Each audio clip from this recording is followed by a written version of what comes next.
Hello everyone, কেমন আছো তোমরা সবাই? আশা করি সবাই তোমরা পুজোর পরে খুব খুব খুব ভালো আছো। আমি এখন যাচ্ছি কোজাগরী লক্ষ্মী পুজোর বাজার করতে। চলো বেরানো যাক। এই যে আবার হাতে একটা নতুন গয়না হয়েছে, হাতটা গেছে কেটে। এখন বেরিয়ে গেছি আমি, পুপু আর বাবাই তিনজন মিলে। পুপু তো একদম পেছন ছাড়ে না, তাই জন্য পুপুও আমাদের সাথে বেরিয়েছে। এখানে বাজারে চলে এসেছি এখন, আর এই 5 কদমটা নেওয়া হচ্ছে। এটা আমি তোমাদের বাড়ি গিয়ে দেখাবো এই জিনিসটা কি। অনেকেই জানো তোমরা, যারা জানো না তাদের জন্য। এখানে নিয়ে নিচ্ছি নাড়ু, তিলের নাড়ু, তারপরে হচ্ছে মোয়া, খই, মুরকি, এইগুলো যা যা লাগবে এগুলো নিচ্ছি। আর এখানে 3 কদম নিয়ে নিয়েছি। আর এই যে মালাটা দেখছো, এই মালাটা না আমাদের পুজোয় লাগে। আর এখানে বাবাই বিস্কুট দিল ওই ছেলেটাকে। ওই ছেলেটা না পয়সা চাইছিল, তো আমরা পয়সা হাতে দিই না কোনো বাচ্চারই। তো আমরা জিজ্ঞাসা করি যে কে কি খাবে বলো, সেটা কিনে দিই।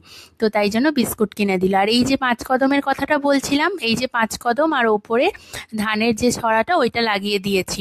এটা লাগালে না এত ভালো লাগে, সেই মনে হয় ঝালর টাইপের, সেই লাইটের যে ঝালরগুলো হয় ওরকম টাইপের দেখতে লাগে, ভীষণ সুন্দর হয়। 5 কদমটার জন্য অর্ডার দিয়ে আনা হয়।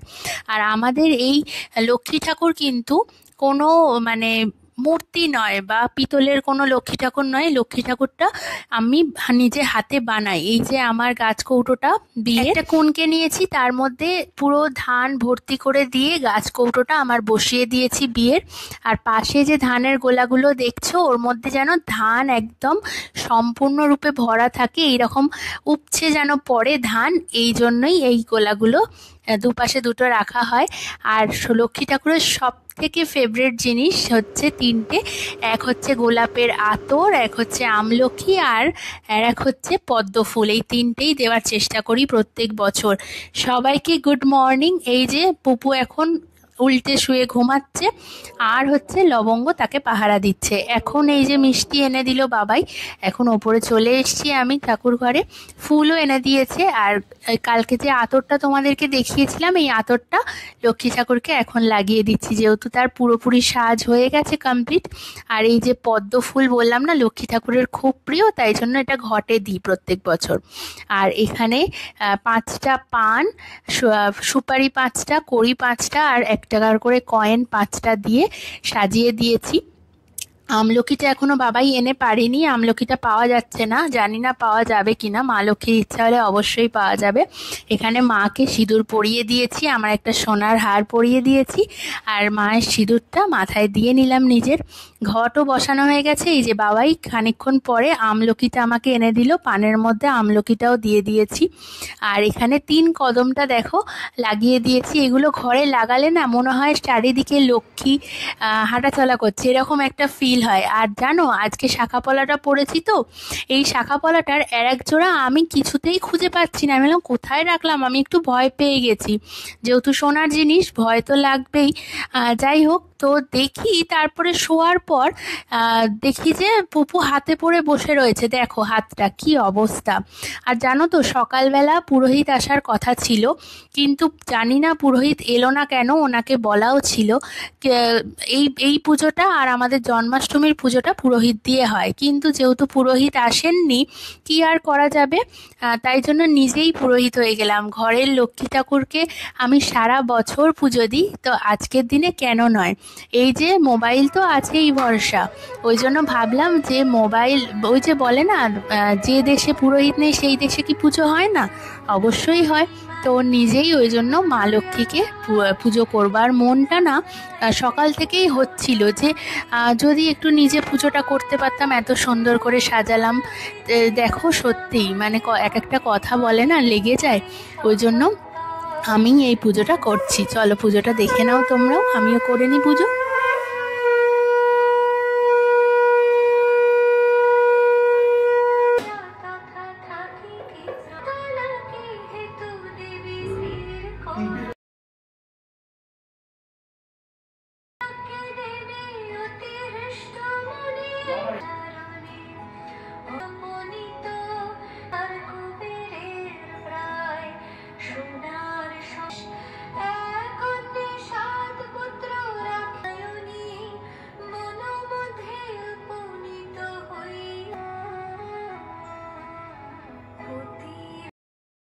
বিশ্বাস করো, নিজের ঘরের পুজো নিজে করতে যে এতটা শান্তি লাগে। এই পুজোটা যে পুরোহিত দিয়ে প্রত্যেক বছর আমি করাতাম, এখন থেকে নিজের মনে মানে পণ করলাম যে আর কোনো দিনও লক্ষ্মী পুজো আমি পুরোহিত দিয়ে করাবো না। আমাদের জন্মাষ্টমীর পুজোটা আর লক্ষ্মী পুজোটা বরাবরই পুরোহিতকে দিয়ে করানো হয়। এই বছর পুরোহিত মশাই আসলেন না, হয়তো মা লক্ষ্মী আমার হাত থেকে পুজো নিতে চেয়েছিলেন। চোখে জল আসছিল পুজো দিতে দিতে, এতটা ভালো লাগছিল মন থেকে, কি বলবো। এখন আমরা অঞ্জলি দেব। অঞ্জলিটাও আমি ঠিক করেছি যে ফোনে অঞ্জলির মন্ত্রটা চালিয়ে নেব, চালিয়ে নিয়ে আমি আর পুপু দুজন মিলে পুজো দিচ্ছি এখন।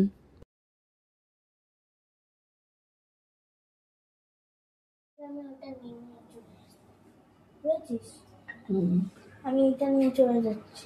কি মিষ্টি? তারা ঠাকুর খাক আগে। না দাও, ঠাকুর তো সকাল থেকেই খাচ্ছে। হ্যাঁ কত খাবে, পেট ভরে গেছে তো, বাসি হয়ে গেছে খাওয়া।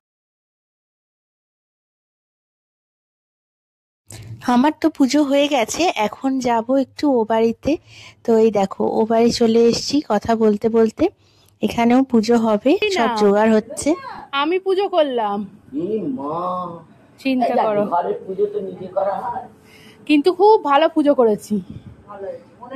হ্যাঁ, ফোনে পাঁচালিটা চালালাম অদিতি মুন্সির, সেই শুনতে শুনতে পুজো করলাম, আরতি করলাম, ফোনে ওই অঞ্জলির মন্ত্র চালালাম, অঞ্জলি দিলাম, হয়ে গেল।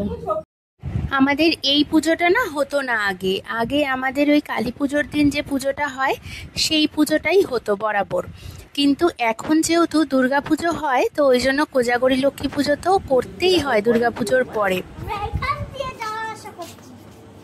ঠাকুরমশাই এসে গেছে, ভাবছি এখানেই একটু অঞ্জলি দিয়ে দেব।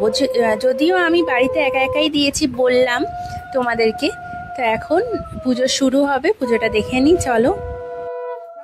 দুর্গাপুজোর সময় তোমাদেরকে বলেছিলাম না যে আমাদের শীতলের লুচিটা দিতে হয় ভোগ প্রসাদ হিসাবে আর কি, সন্ধেবেলার আর কি, ঠাকুরের রাতের খাবার হিসাবে, সন্ধেই বলো রাতই বলো। তো এখানেও মারা আজকে শীতলের লুচি বানিয়েছে, এই যে প্লেটে করে দিয়েছে। আর এখানে এখন ঠাকুরমশাই আরতি করছেন, তো আরতিটা করে নিয়েই মনে হয় তারপরে অঞ্জলিটা হবে। এখানে আমরা সবাই দাঁড়িয়ে পুজো দেখছি, আর বেশি কেউ আসেনি আজকে। আর আমি না এই পাতলা শাড়িটাই আজকে পরেছিলাম, কারণ এতটা গরম না এখনও, এখন ঠান্ডার নামই দেখছি না। মানে এই সময় তো ঠান্ডা পড়ে যাওয়ার কথা, বলে যে দুর্গা ঠাকুর জলে চলে গেলেই, জলে পড়ে গেলেই নাকি ঠান্ডা একটু মানে হাওয়া টাওয়া দেয়, কিন্তু এইবারে দেখছি না যে ঠান্ডা পড়ার কোনো নাম আছে। জানি না কবে ঠান্ডা পড়বে। এখানে মা পাঁচালি পড়ছে, পাঁচালিটা পুরোটাই পড়তে হবে, আর আমরা সবাই চুপ করে শুনছি। আজকের দিনটা এখানেই শেষ করছি। কিছু যদি ভালো লাগে তোমাদের ব্লগটার মধ্যে, তাহলে আমার ইউটিউব চ্যানেলটাকে সাবস্ক্রাইব করে দিও, আর যদি ফেসবুকে দেখছো তো ফলো করে দিও পেজটাকে। টাটা।